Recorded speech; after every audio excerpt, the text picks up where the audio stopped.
Guys, welcome to another episode of Garage Tips with Dave Doc DIY. Today we're going to be talking about PEX, specifically PEX B. If you've never done any PEX work before, the whole point of this video is going to be me showing you how simple it can be, what you're going to need, and how to use the tools. If this is your first time on the channel, this is a new series I'm starting actually, where I'm giving more simplified tips from my garage where I can really control what I'm showing you, how to use these tools, how to get the job done and make it as simple as possible for you. If you're looking for on-site job tips, I have plenty of videos on that as well, Dave Doc DIY. Let's get our tools and show you how this is done. And the first thing we're going to get into is the tools you're going to need here. This is my PEX/soldering box, and anyone who watched my last garage tip video might notice it's a little cleaner here. I finally finished reorganizing everything. Now inside here, I'm going to have my PEX cutter. You can get one of these. They make another one made by Apollo, which I think I have somewhere. This is the one you would find at Home Depot. This one is made by Apollo. These run for about $10, I would say. This is a one that I use, I've had for years. A little more heavy duty.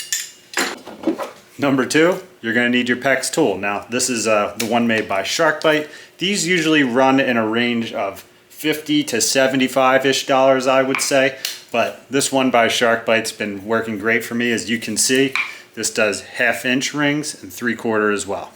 Now this is more of a convenience tool. This is a ring cutter. If you were to ever put a fitting on and want to change it out, you can use this to save the fitting. I'll show you how that's done in a little bit. And now this is technically another PEX crimp ring. As you can see, this baby's gotten a little rusted out over the years. But this is used to crimp clamp rings. I will show you those as well. It's a stainless steel clamp ring, and these are actually really easy to use as well. Just a little more pricey when it gets into the ring fittings. We're going to get into that right now.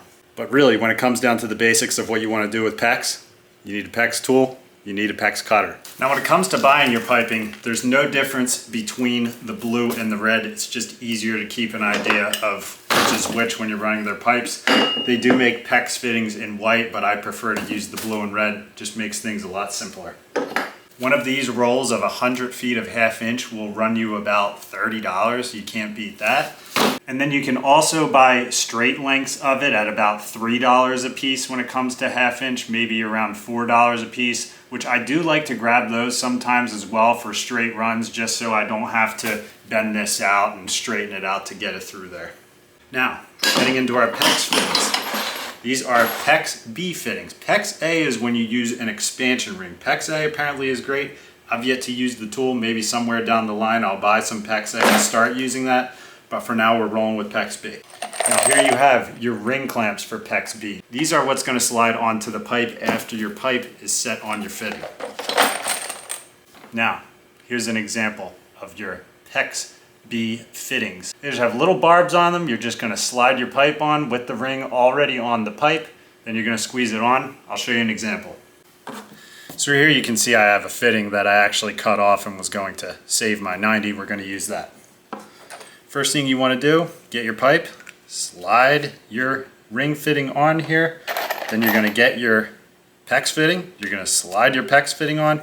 Always look around at your fitting and make sure that you have a nice straight line around it. As you can see, this one's slightly on an angle. You want to have good coverage on there. It doesn't need to be perfect, but you do want to have good coverage. Sometimes what I like to do is also have a pair of pliers, because these rings can slide and get frustrating.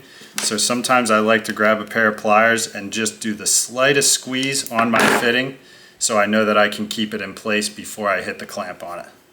As you can see, we're not sliding around anymore. It's easy. We're going to grab our PEX tool. We're going to sit our ring right in here. We're going to give it one squeeze. And that is all it takes for you to hook up PEX connections. It's incredibly easy. Now, when it comes to trimming your pipe, whether it's long, short pieces, you're just going to grab your cutter. You're going to slide your cutter on right here. Cut it off. Simple as that. You could change things if you want. Throw a new fitting on here. Boom. You're ready to go. You could do anything you want with this PEX. It is so easy to work with. Now say you're not happy with one of your fittings and you want to use the ring removal tool. All I'm going to do is take my blade as close to the fitting as I can here. I'm going to rotate this around so I can get as close to that ring as I can. to get our plastic off here.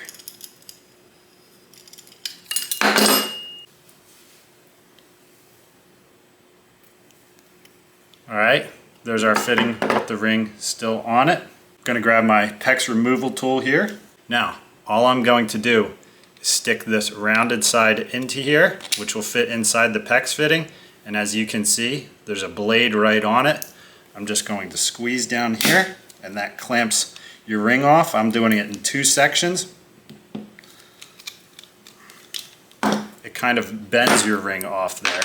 And then you can slide this right off, and your fitting is good to go. You can throw it right back in the bin. You didn't waste anything. Now, if you decide to go with the clamp ring style, all you're going to do, same thing, throw your ring on it, throw your fitting on. These stay a little bit tighter on the PEX when you're going to install it, but you're going to open the teeth. You're going to slide the teeth right onto your fitting right here, and then you're going to start to squeeze.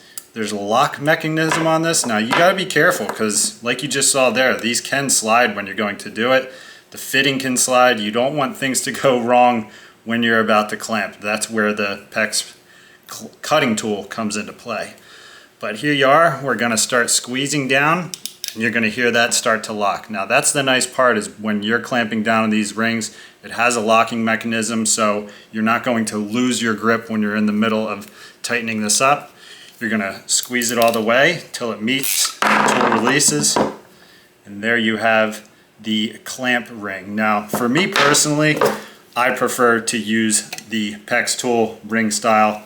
That's what I like better than the clamp rings, honestly. These help in tight spaces sometimes if you need to get in there. But as you go along when you're doing a PEX job, you learn to pre-cut and pre-clamp a lot of things before you get into tight spaces.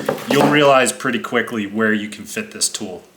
Now when it comes to adapting your PEX, you can use a solder to PEX fitting. Now I prefer to use these, I like using them.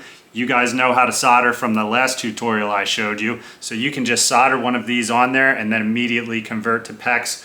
You can also get a SharkBite fitting that will convert to PEX, which SharkBite makes some SharkBite Max fittings now, which are apparently really good. They're made out of galvanized steel as well. I think SharkBite fittings in certain situations have gotten to the point where they are trustworthy, and they have been proven to last actually. But mostly any fitting that comes in copper is going to come in PEX. You've got male, female adapters. Everything comes in PEX. I've been using PEX B for a long time now, and I gotta say, I'm a big fan of it. If there's anything you think I missed on this quick tutorial on how to use PEX B pipe, let me know in the comment section below. I think I hit on all of the basics, but you never know. Sometimes I might have missed something. Let me know. And if you have any ideas for my next project that you want me to show you how to do in this quick garage tutorial, let me know that as well. If you want to help out the channel, leave a like, subscribe. I always appreciate it. We're close to 100,000. I feel like I've been saying that for like a year now, but we're very close to 100,000. And I can't wait till we get that plaque because it's going to go right up on the wall behind me here. And as usual, thanks for following Dave DIY. See you next time.